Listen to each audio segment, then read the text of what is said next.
Hey everyone, welcome back to another video. So again, up at Accelerated, and here for one of the last trips, wrapping up a few other loose ends on the Supra before we can go ahead and try to fire it up. So first order of business I'm working on are the radiator hoses, and if you see right here, I have a spacer. It's a 1.5 inch long number 16 spacer that puts both the radiator hoses in a better location to actually fit past the new fan shroud. So the lower one's already in place, the line is hooked up, everything fits well there, and now I'm going to have to go ahead and modify the coolant fill pot to be able to fit the upper radiator hose in its proper location. So if you see the lines that I've marked out here, I will cut the existing stub off of the fill pot, and I have a new fitting right here that I will weld onto it, and that will take care of that problem. And then we can go ahead and move on to other bits while I'm up here this time. The parts washer is running, so I can't go over and use the bandsaw to cut the fill pot right now, so we'll move on to the next order of business, which is the IAC. So I got this really nice little flange from Freed Engineering, you can see that right there, and nice O-ring seal and all of that. And this needs to go somewhere on the intake manifold. So I'll roughly put the intake manifold in place and kind of feel around and find a location that the IAC will fit into. We have plenty of length in terms of the wiring harness, that I don't really need to care too much that way in terms of where this is located, but I'll go ahead, throw the manifold on, and figure out where exactly this thing can reside.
I'm just about wrapped up for the day here at Accelerated. So had pretty good progress made today, and this thing is very close to being completed. So as you saw, Russ had been machining on the cam gear, and you can't see it right now, but we did get the magnet inserted into the cam gear for the camshaft sensor. We powered the car on, tested it, and all is well there. So beyond that, the intake manifold is all together, and move my fuel lines. But, oh, sure, just gonna go right there. Have all the injectors plugged in. The lower row of injectors is plugged in as well. If you can see, maybe right here, I have the idle air control motor put on, and that is in its rightful home. I shortened this, have the upper radiator hoses on. And again, we have our little 1.5 inch extenders that I showed as the first thing in this video. Lower radiator hoses on, and I really just have to put the couple of fuel lines on still and tighten the intake manifold down. There's just a few of the fasteners that I can't get from the top side right here, but I'll do that once the front of the car is on jack stands or something, and get that wrapped up, plugged in everything that I can so far, and I'm getting really excited for this. And if you can see right here, Russ went ahead and wired all of the indicator lights, and he said he tested those and they all test and work perfectly fine, so I can't wait to see those as well. And this portion of the harness right here, and probably right here, is for the indicator lights as well. So a decent amount of stuff wrapped up. Oh, also got the throttle cable. I got the correct piece right here, which we had to modify the little ball end, and that is on there. It puts the throttle body at wide open throttle and the pedals at wide open throttle, so all of that is good. I went through and I checked all the AN lines that I could with the intake manifold out. Everything is tightened up and everything's good to go there.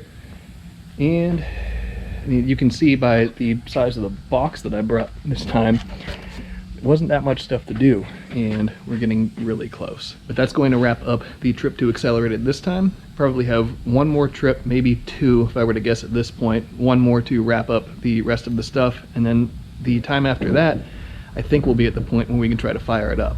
But then I'll have to wait until then, and I'll see you guys in, again, a couple seconds for you, a couple days for me, when we get back to it at the home shop. We're back at the home shop and going to work on James' SR20 manifold a bit more. So the last episode I went ahead and I built the merge collector for it, and today we have the fixture constructed and some pipe elbows and a few oddball cuts. And we're going to see if we can't go from point A to point B 4 times.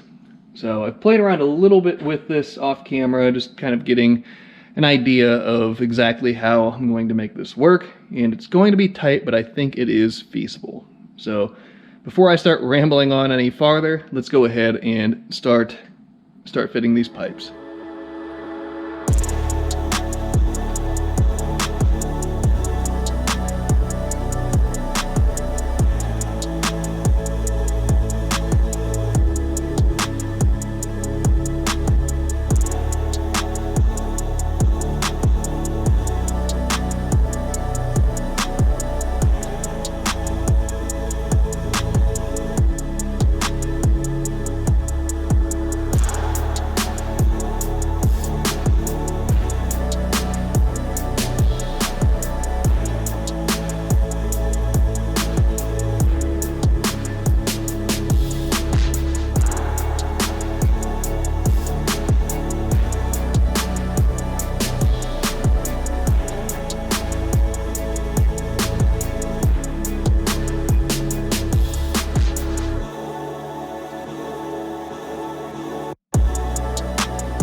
And here is what we've ended up with, at least in the fabrication stage of James' manifold.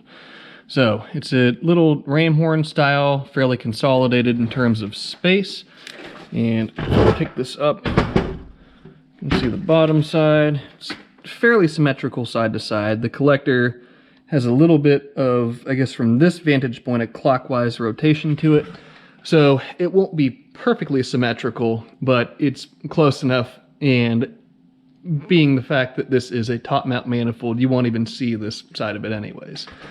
But everything's fit together the way that I want it to be, and you can see my purposeful misfits right here, and these offsets are to compensate for any movement that the primaries will have as I'm in the process of welding them. As we've talked about it multiple times on the channel before, stainless doesn't stay in the same place as you're welding it. It will shrink, it will pull, it will move, and that purposeful misalignment is to help combat that, at least to some degree. So I sent James photos of this manifold, and I'm currently waiting to hear back from him to see if he likes the design, wants me to change anything, so on and so forth. So once I get approval from him to move forward, I can go ahead and pull all the primaries off. I can weld those, and at that point, that will leave us with the wastegate provisioning to do, and then final assembly, obviously. So, just waiting to hear back from him, and then we can proceed from there.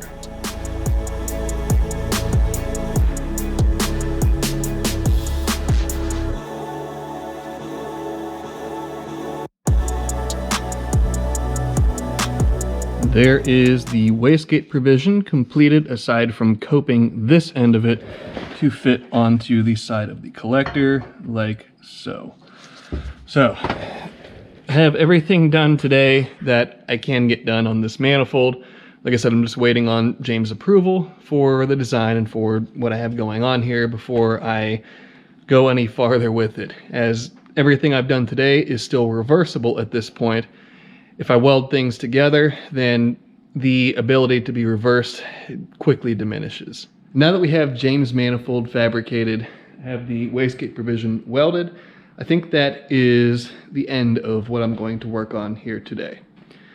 So thank you guys as always for tuning in, for watching me build things here, watching the progress on the Supra project, which is very, very close to its initial fire up, at least for this iteration of the build. And this is the end of a 6-year process, a 6-year project, putting that thing back together. And it could have been done more quickly, but life happens. And here we are now. It's finally time to make it live, make it breathe after all this time. But before I ramble on any farther, this will be the end of the video. So, as always, be sure to subscribe, leave a like, leave a comment, and I will see you guys in the next episode.